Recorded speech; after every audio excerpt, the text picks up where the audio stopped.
stories with you tonight. But also to acknowledge that people have been dancing their dances, singing their songs and telling their stories on this land for more than 2,000 generations.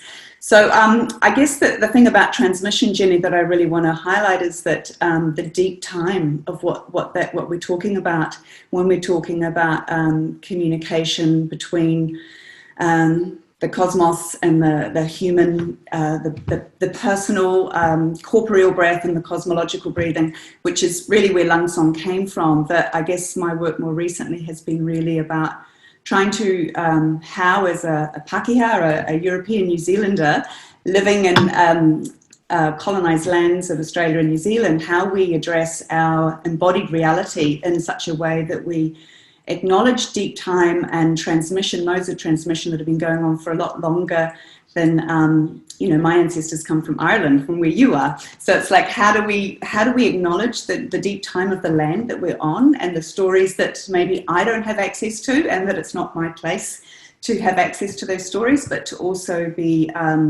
able to reconcile that colonial past with our contemporary present towards a future that is shared and that is equitable. So I think you saw on Neja's belly, climate justice and the sort of notion of social justice, and how do we work with that in our projects and our work and our sense of the scale and the complexity of the world that we're in. So in terms of transmission and modes of transmission, in Lung Song you saw the X-satellite, the satellite dome that Neja and Amelia are in. If you think about it, that is that dish is catching data transmitted from a NASA satellite that is orbiting around the Antarctic, around the southern hemisphere, twice a day, transmitting data into that dish that is sent to the northern hemisphere, that is to predict our weather for the next week or month, that's also gathering information about climate change. So when we think about transmission, I've been challenged to work in this more, it was lovely hearing Sue Davies talk about that, interdisciplinary practice.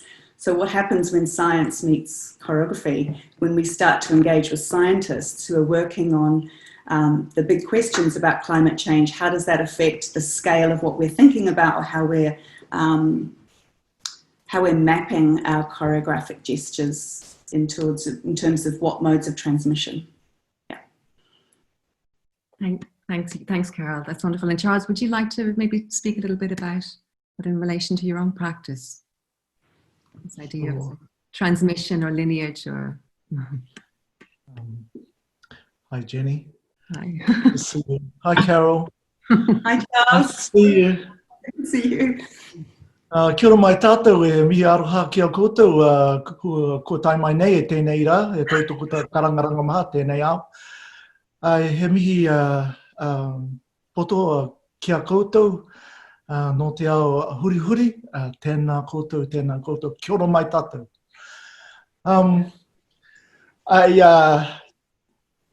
I'm always thinking, and most of the time doing, many different forms of transmission. And I think that part of it, like as I'm growing, that at the moment I'm really, really interested in how much I'm listening. And that seems to be a very important aspect of what I really need to do right now. With the kind of circumstances that we're all in, fortunately, there's a lot more space to listen and there is less noise. So I feel like as we are slowly returning to a kind of saturated world, that perhaps we could take some time to try not to forget that quietness that we had for a long time. Also, within ourselves, a kind of reflection and contemplation of how and where we are. And in a sense of like, for dance, and especially something that kind of passes through us, through distance and time, I'm really interested in residue and what that means for Also too, like a body that's aging, a mind that's really wanting to embrace quietness, stillness. So I'm really fascinated at the moment, and I probably always have been, about the quieter things, the contemplation, and the residue of what's left over.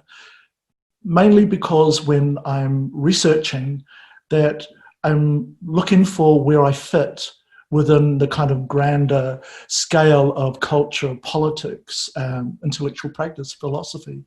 There's such an immense kind of territory or territories that I'm always thinking, how do I find a place to be in there and to listen? So unfortunately, like say from my cultural perspective, that there are many pathways that one can take. So all I have to do is be observant, listen, and just be patient and wait. So that's kind of what I'm doing most of the time. And I know, Charles, as well, your work, I mean, I was really struck by it in Vienna last year in the Symposium. You know, your performance and presentations, and Carol was there as well, happened at different times throughout the 24 hours. And I know that part of what you were talking about was your fascination with death and these different kind of, I mean, you know, these different aspects, and, you know, actually what was extraordinary, and I also felt it in the performance, this sense of, you know, we have a kind of a sensibility around somatics, but actually there's something that happens that's slightly different, actually, in the work that you were presenting, a kind of a somatic sensibility, but not a neutral one, and in a way that does seem to make a connection to something deeper and older. That's what I felt in my own body, even watching you in the performances before. And so I know with Carol as well, placing yourself in something that is a longer trajectory or something to connect back. And I don't know if you want to talk a little bit about that, Charles, and then. Well, firstly, I think that, and I'd like to say that to everyone who's watching, we all made this decision to live our life through our body and to experience dance. And I think that the primary site of our existence and of our research, we're very, very fortunate. We're really lucky. So I think that then there's the kind of idea is that always that we should try to be open, try to hear as many things, see as many things, feel as many things as possible. And in that way, it's kind of an absorption of all of the possibilities of a human being fully activated in their life. And that as a dance person, this is one of the ultimate kind of choices that we made. Ultimate, that sounds like really full on. But some point in our life, we all made this decision to choose dance, or dance chose us.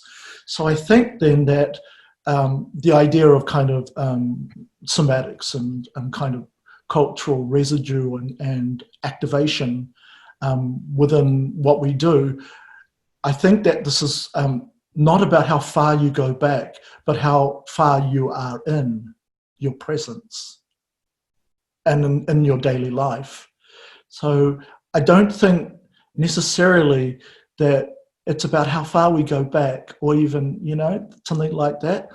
And in that way, maybe no one's really privileged to how far they go back, but mainly we are take responsibility for the moments that we're in and in the present. Yeah, and I know Sue Davies was speaking about coming home to your body in a way, which I think. Oh, nice. Yeah. Carol, I don't know if you want to say anything about that, or if that. Yeah, I mean, I think, you know, Jenny, I've been quite engaged recently with dance archives and questions around how we process and work with the residues of the past. What you're talking about, the residue, Charles, and you know, I've learned a lot. It's interesting because I think, you know, we can't sort of sense each other breathing through the screen. It's kind of like we can't sort of feel each other's breath, but I know that I've been in physical presence with both of you where I have a body memory of your breath. Like I actually remember how you breathe and being in proximity to your breath. I have a deep body memory of that. So I've been really fascinated by this very, incorporeal state of breathing, and that somehow cultures of breath are transmitted between generations of dancers, but they're specific. I mean, I thought it was really interesting, Becky Hilton talking yesterday about the situatedness of dancers' bodies, and that, we acquire certain cultures of breath through the way we learn to move and breathe and practice. And if you think that the emancipation of breath was the beginning of modern dance in the early 20th century, after the corsetry of breath, I think this notion of the body as a living archive of breath has a particular poignancy at the moment when, the fear of the aerosol of our breath is making people recoil from that generosity of sharing and the curiosity about being in proximity of each other's breath. But it's a very hard thing to capture, Jenny and Charles, and I think that sort of...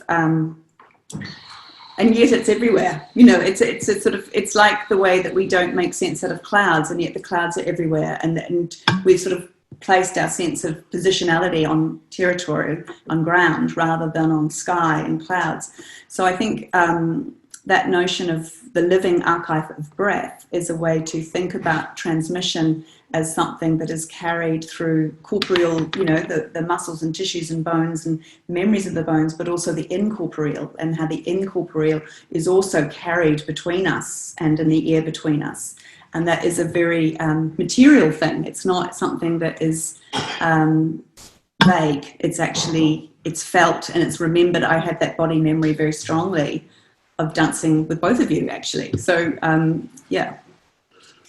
It's very interesting because looking at your film, Carol, it's extraordinary to see, because I know I was with you when we first went to Lauder to the centre to just have a look. We just dropped in for the day when we were doing this film together in Central Otago, and all of the paraphernalia and the costumes seemed so strange to the eye at the time, like the masks and the big kind of, and now these are completely almost integrated into our existence because of COVID-19. There's a sense of that weirdness, it would look almost like it was something to do with the situation, but actually it's these are the costumes that they wear. These are as far as I remember, many of them, and the big balloon going up and the orange, all of these images were kind of there in the center before that. So I find it quite extraordinary how those things happen, where something might take on a different kinds of relevance, And I mean, you obviously undertook this work before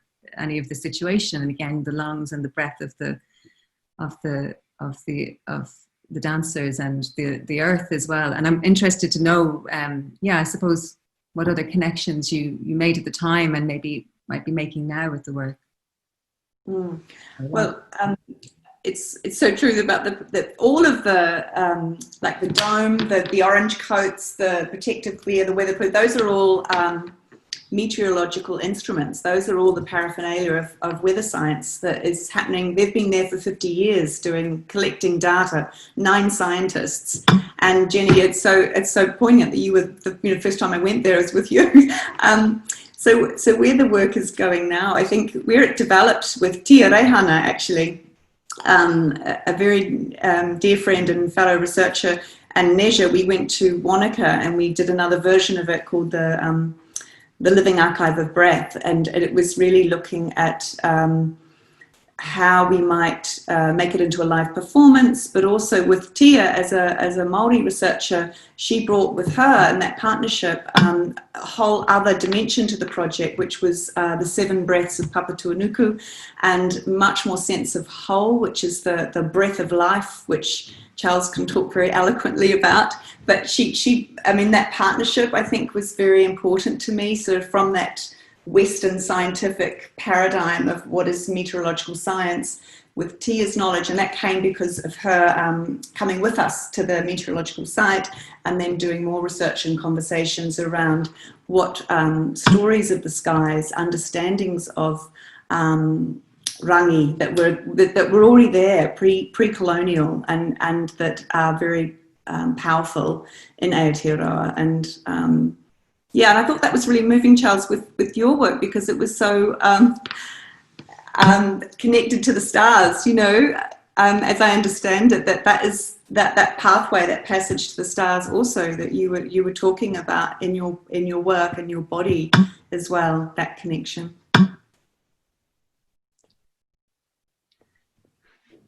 Did you want to maybe respond to that, Charles? Well, I just wanted to say that and Carol knows this because we've worked together quite a lot, that I've been in this process of researching this idea called tuo te arai. Tuo te arai is really, it's like the membrane between the temporal and the spiritual world. And it's the place by which our departed, the dead, pass through on their journey to a kind of idea of an afterlife. So I've been researching this idea for about, well, actually most of my life, but seriously like the last maybe 3 or 4 years. One of the things I think that's really important is it gives a kind of a fuller sense of the passage of the human body and the spirit, and also of the connection between people, their kind of relationships, intergenerational relationships, and also through whakapapa, through genealogy. I think that one of the important things is that, and I'd say this in dance as well, and perhaps somatics, is that we are only really studying the ideal body, and we don't ever look at the body as far as it goes through decomposition, the presentation of that, the passing of what we might consider to be the personality or the heart or the spirit of that person, and what is left behind. So I think that it's a really important place to look, to explore, because as a performance and dance person, it gives me a greater appreciation of the kind of journey that my body and the bodies of other people are going through. In relation to what, like tonight, I want to say too, which is really interesting, that was my first live online performance, and it was like really amazing, quite freaky, like you don't know what's going on, but you just feel like you have faith and you believe that something's happening. Of course, you do your tests and things like that. Just to say about that, I think that what I've experienced lately is really put to rest my resistance to this argument about what's a real body and what's a virtual body. And also too, in that sense, what's an indigenous body? What's an ancestral body? What is a body of today? What, you know, all of these, what's a diseased body? What's a decomposing body? So for me, this kind of an array of possibilities, we should try to explore them within reason, of course. So for tonight, because it is a way that I'm able to expand my understanding of some research and tuo te arai, tonight was really, really valuable and important to be in that place where instability is real, and the possibility of it all collapsing is as well, which I really love about performance.